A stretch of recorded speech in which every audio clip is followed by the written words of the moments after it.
Too smooth that mud talking to have your ass in a wreck. Signing your check. Pussy better do what he says. We shutting down shows. Ain't gotta put no price in your head. Man, I'm coming for your tongue for all that shit that you said.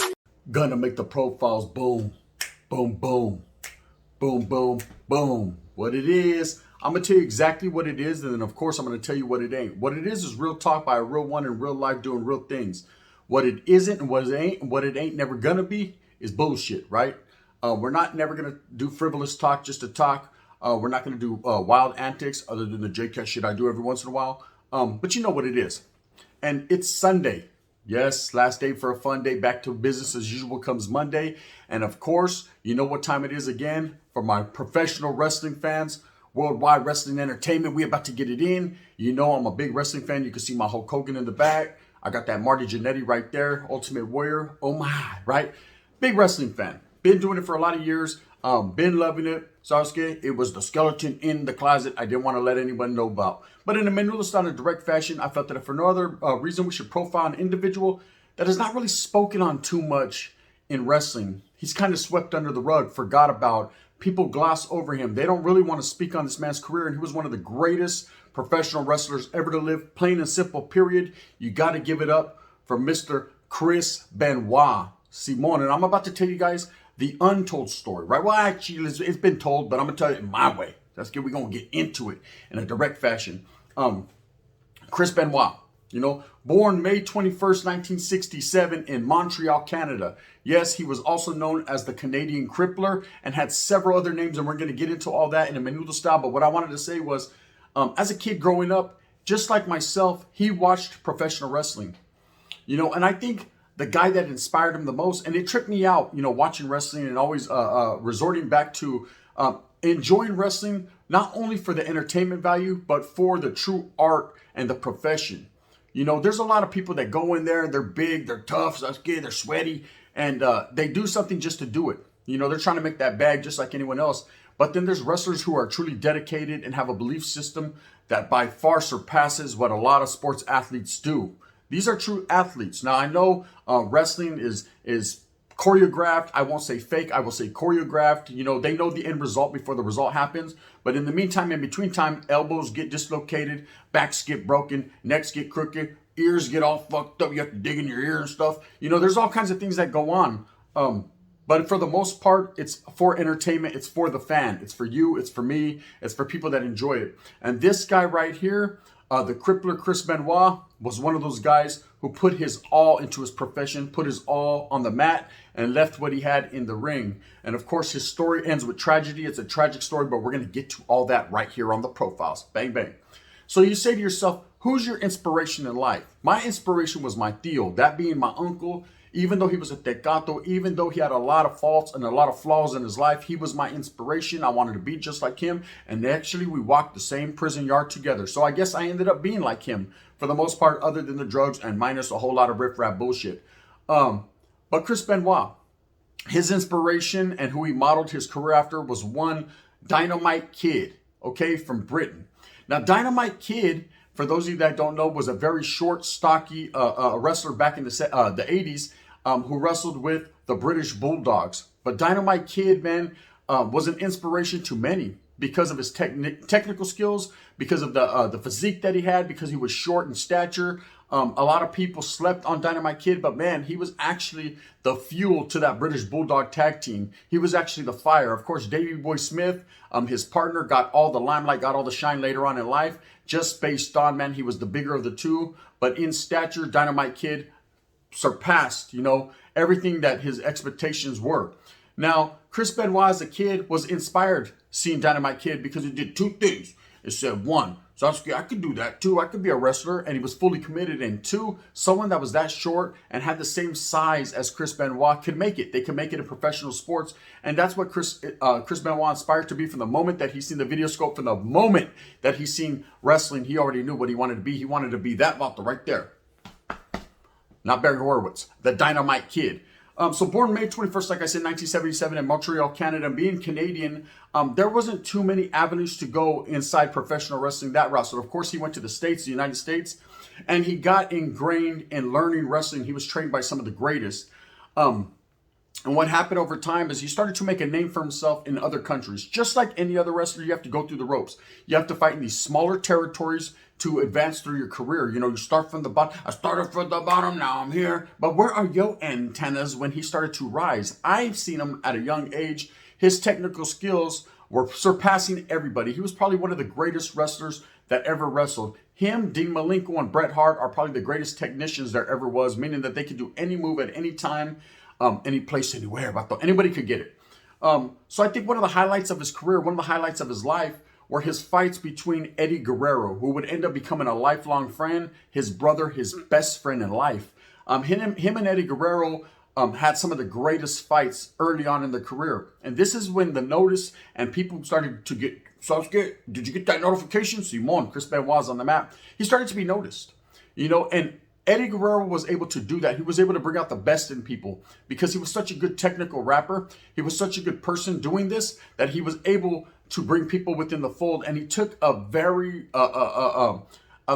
keen liking to one Chris Benoit. And they ended up becoming the greatest of friends. You know, at first they were bitter enemies, and that's what made their matches so believable. That's what made their matches so great, was that they fed off each other's hatred for one another. Of course, just like anyone in life, when you have an enemiga that's getting off on you, you're getting off on him, so you guys are making it happen, you start to develop a relationship. You start to develop respect. And that's a key word in life with me. They started to respect each other, and of course, off camera, they became good friends. Now, they were called several different names. Of course, you had Eddie Guerrero, and I've spoke on Eddie Guerrero last week, man, in his spiel. You know, he had all these different names, you know, the slickest motherfucker in the game, Eddie Guerrero, for la raza, right?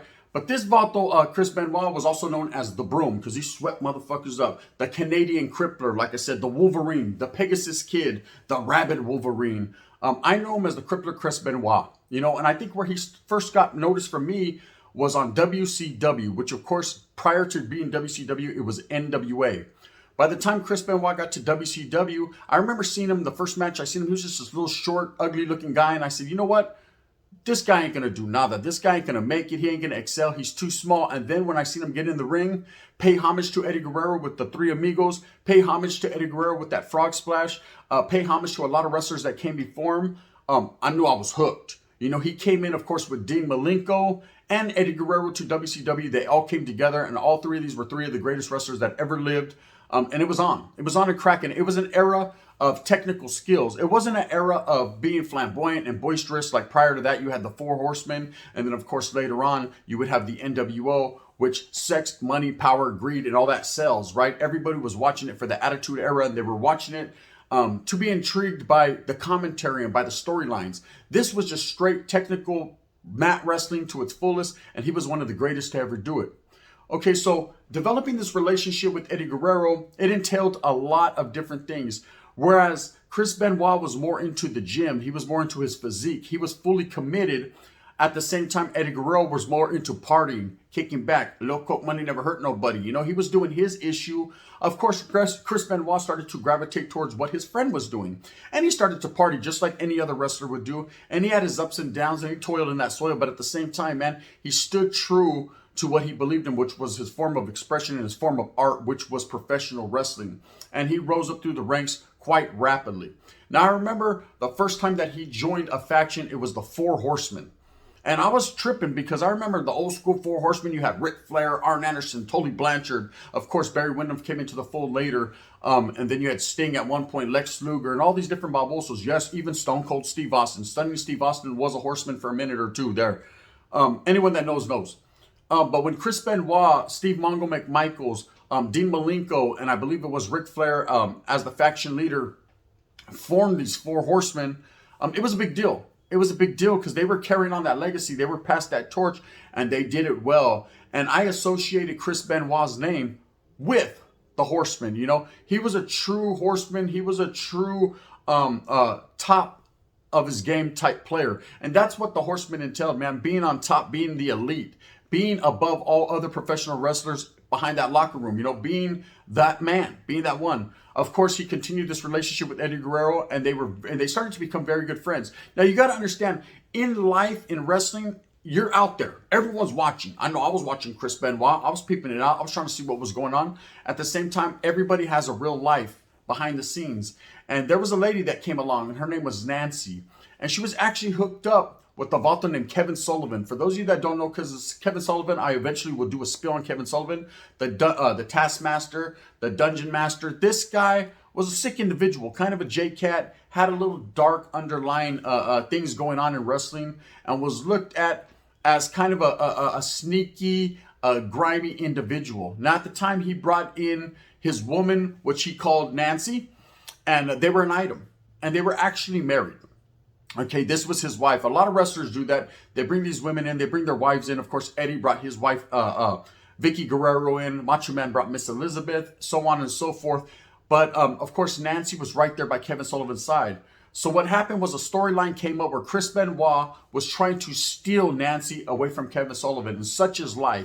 When people are working in close proximity together and they're doing their thing, what happens? Chemistry starts to develop. A little mamon never hurt nobody. And now Nancy, also known by woman at this time, became an item with Chris Benoit. So the tension started to build in real life, you know, and they had a shoot fight. Now, a shoot fight, for those of you that don't know what wrestling is, means a real fight, meaning they really got off. They really got off where they were mad at. They developed a hatred for one another because he knocked him for his bitch. Let's just keep it motherfucking gangster, right? They got into a whole lot of gangster shit. And now you know the game, man. You know, your bitch chose me. Now we could do it like professionals, or we can get into some real gangster shit. He hit him with that Goldie to Mac line and took his chick from him. And of course, from that moment on, woman started to be with Chris Benoit. Now, of course, they developed that relationship. They fell in love with each other. And in real life, they got married and they had a son. Okay. So what happened around 2005, which became the catalyst of this great career. Now, at this time, Chris Benoit had moved from WCW as it was starting to tank slowly but surely. He went to the WWE. Probably one of his greatest accomplishments in life is becoming the World Heavyweight Champion in WWE or WWF. You know, that's the pinnacle of every professional wrestler's career, is to get to the big organization up north, out in Connecticut, and be recognized, you know, be recognized by the element and the creed of wrestlers that they had there. You know, WCW at that time was going head to head with WWE. They were holding their ground. At one point, they were even above ground when it comes to WWE. But slowly but surely, the juggernaut, which is known as the WWE, took over and WCW folded. Now, I've told that story on the WCW WWE Wars, Monday Night Wars. But Chris Benoit found himself into that fold. And of course, he gravitated with his good friend, Eddie Guerrero, to the WWE, where he started to be known worldwide, where he started to be recognized, and where eventually he would become the world's heavyweight champion, to which he righteously deserved. You know, when you struggle in that soil and you toil and you go through your whole career striving, you know, everyone wants that strap. Everybody wants that belt. Everybody wants to be recognized at one point of their career as the man, as that heavyweight champion. You know, if it's deserving, you'll get that chance. Some people never do. Refer to Coco Beware, right? All you got was a fucking pat on the ass and told, see you later. And maybe a fucking $50,000 bonus. That's it. But some people have what it takes. And Chris Benoit, even being short in stature, grinded and stood in that gym and did what he had to do to develop and harness the skills necessary to become recognized as the world heavyweight champion. Yes, you say to yourself, Sasuke Gun, that's make-believe. That's something, man, that's fairy dust. It doesn't matter what it is, man. That Vato had the belt, and that's all that matters to me as a wrestling fan, and I recognize him and I respect him for that. He was one of the greatest wrestlers that ever lived. What boggles my mind is how they quickly swept him under the rug when he was caught up in what he did. Now, in 2005 became the catalyst of his career. And I say 2005 because that was the year that Eddie Guerrero succumbed to a heart attack. Him being the best friend of Chris Benoit, it was hard for Chris Benoit to stomach. It was at that exact moment that Chris Benoit knew something wasn't right. It was like his other half left. Their relationship, man, these guys were like brothers. If you've seen one, you've seen the other. They were always in the gym together. They trained together. They barbecued together. So I was kidding. They probably got mamones together. They maybe even gave each other mamones. I can't call it like an alcoholic, but what I can say is they were very, very close. Somos canales, brothers, right? And the canalismo was real, you know, like I said, behind the scenes and in front of the video scope. But what eventually happened is in 2005, all the wear and tear and all the partying that Eddie Guerrero did throughout his career caught up to him, and he succumbed. You know, in a hotel room, he had a heart attack. He was discovered by Chavo Guerrero, his nephew. Now, of course, when news hit Chris Benoit, he couldn't take it. You know, refer back to Google, you know, the tribute to Eddie Guerrero, and you'll see Chris Benoit was just crying uncontrollably. You know, he was very good friends with this guy. They lived, slept, and ate and breathed professional wrestling together. Not by themselves, but simultaneously as a pair. So he took it hard. And when you take it hard, when you take a certain thing hard in your life, what starts to happen is you start to indulge in drugs, you start to indulge in alcohol, you start to indulge in vices that will make you forget. You know, forgive and forget. That's key in life.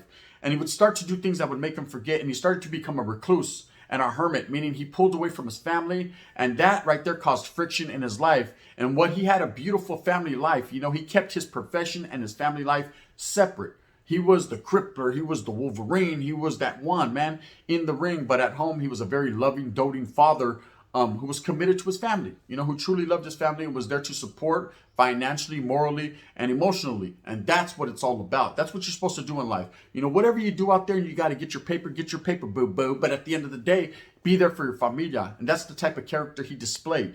Now, trip out on this, right? This is when it got ugly, right? This is when it got real ugly. He started to become distant from his wife, and she wasn't feeling it. So she started to voice her opinion to like Vicky Guerrero, people that were in their tight circle. You know, things have changed with Chris. He no longer wants to go on family vacations. He no longer wants to be involved in the reindeer games. So that's at Christmas time, he just sits there like the big old Grinch, right? Like Scrooge McDuck. He's over there doing his own thing. He's Ebenezer Scrooge, and he ain't trying to participate in the family life. Now, wrestling is wrestling, and I understand your best friend died, so again, you feel some type of way. But life goes on, man. In order to continue his memory, you need to prosper. Success, man, is what it takes to carry that legacy on. There was many a different channels, many a different avenues he could have went to carry on Eddie Guerrero's name. Of course, he did the Frog Splash. He did the Three Amigos, which were traditionally Eddie Guerrero's moves, and that was homage to his best friend. But at the same time, it just seemed like behind the scenes, this man was deteriorating and deteriorating fast. Yeah, I know big words like deteriorating. I can't spell it, but I could say it if I said it right. Correct me if I didn't. So anyways, what happens is June 22nd, 23rd, 24th, something tragically happens. Something very tragic.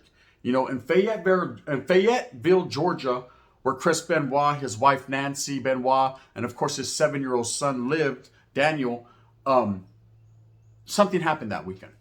Now, it's always been a mystery. No one's ever going to know. They say it's because of CTE, which is a brain damage disease that happens over time from taking a lot of bumps, from fighting, you know, in rings, from contact sports, and of course from indulgence and steroids and supplements and things of that nature. So he could have had CTE. Of course, upon his autopsy, they said he did have CTE, but they say that a lot, you know. Same thing they said happened with Junior Seau when he committed suicide.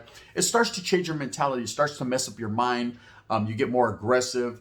You get weird thoughts. You hear voices, things of that nature. So they say. No one ever knows, does one. But from June 22nd to the 24th, something happened in that home. You know, and all I know is the aftermath of what happened and what led up into it, we will never know because we weren't the cucaracha on the fucking playground, right? We weren't right there crawling around listening to what was going on. But they found his wife. When they did find them, they found his wife murdered, Nancy. She died due to asphyxiation, meaning she was basically strangled. His son Daniel died, they say, on the 23rd, the next day after his mother, the same way. And of course, they found Chris Benoit, who had killed himself, they say, on June 24th, 2007, due to asphyxiation as well. He hung himself on his lap machine in his gym. Of course, placed around his wife and his son were Bibles and several other odd things that happened. Blood, to which they didn't find no wounds. They don't know where this blood came from. So a lot of people like to say it was sacrificing that went on. There was even a theory that Kevin Sullivan came back, that he still was mad over all these years, that he finally came back and destroyed Chris Benoit's life. Do I know that to be true? Can't call it like an alcoholic, man. It doesn't seem feasible. But what I will say is I think that everything that he did in his life it still holds merit. Okay, yes, he did this heinous act. Allegedly, you know, no one will ever know exactly. You know, it could have been some fucking random dude, just some puto one in his house, you know what I mean, was boning his wife. They weren't feeling that. And next thing you know, bang, bang, it's over. You know, he killed everybody. But more than likely, it was a murder-suicide, just like what they said it was. Okay? Now, the thing that I have a problem with, as being a very big fan of professional wrestling and watching it forever, you know, since I was a 6-year-old boy all the way to now. So I just seen WrestleMania. Orale, did you see that bullshit ass match? Pinchy Roman Reigns. Fuck you, Roman Reigns. I just seen WrestleMania and I watch it. You know, I watch it. I'm a big time supporter of WWE, ECW. NWA, old school AWA, all the different territories. I watch it all, right? I got the WWE Network. Do you? Just get tapped in. Orale, it's on Peacock. So I watch my shit. But I don't like how WWE handled the Chris Benoit situation. Now I understand in life, it's a bad look to be associated with the murder-suicide. But when someone merits the gratitude for everything he put into the sport, when someone has done it for so long, you're to admonish his career. You're supposed to recognize his career, man. I don't like the way he's been swept under the rug. I don't like the way he's been forgotten about. Kind of like Owen Hart, the incident when he fell, when the line broke. That's been swept under the rug. It's hard to even find the video footage on that nowadays. A lot of things happen in sports that, they don't want you to know about, like the mass transit incident. And we're going to be speaking on New Jack soon. Rest in peace. The wrestler who actually stabbed a 17-year-old kid while in the ring. Oh, yes. He pulled out a pico de gallo, a straight pedazo, and handled it like if he was an old Folsom. That's a fact. So we're going to get into all that. But I just think it's a slanderous way to defecate on that man's character when you are not even knowing if that's really what happened, what took place. Nobody knows what took place. So you're supposed to represent and respect this guy's career. There's been a lot of people that a lot of shady things have happened to in life, and it's been swept under the rug. The Bruiser Brody incident, which we will get into. Of course, the mass transit, like I said, and several other things. And we will tap into all of that. As being a wrestling fan, I know about all of that shit. And if you guys want to hear it, man, you can hit that thumbs up. We'll hear that. But at the same time, man, I just want to say the ultimate respects to the career of one Chris Benoit, who rightfully deserves everything that he has coming to him. But of course, man, the WWE feels that for no other reason, they shouldn't put it out there. They shouldn't give this man his respect. I cannot wait till he is inducted into the Hall of Fame, if he is ever. I believe it's very slanderous and bullshit if he is not inducted into the Hall of Fame. I believe he has that coming. I also believe that, whatever happened that night, that's his business. Of course, it's a tragedy when a kid is involved, and I don't condone it. And if you did something bad to a kid, even it being your own kid, then you are a piece of shit. But at the same time, I will say we don't know. And I'm just admonishing not the man, but his career and everything he did for professional sports, and especially professional wrestling. Anyways, with that being said, yes, I'm a wrestling fan. I can go on and on. I hope that you like this. If you like it, please hit that like and subscribe. There's a notification bell. If you want to touch it real easily, touch it. And bam, you'll be notified of all these. Every Sunday, I drop something concerning professional wrestling. And throughout the week, it's a whole lot of gang shit. You already know what it is, man. If you don't like this and you're like, who is this J-Cat? Then hit the thumbs down, man. Heavy is the head that's going to still wear that crown. And I'm going to continue to do what I does. Rest in peace to Chris Benoit. If you did do that shit to your kid, well, then you're right there with SPM and R. Kelly getting pissed on. And I believe you could fly. I seen you fly, so I know you can do it. Bang, bang.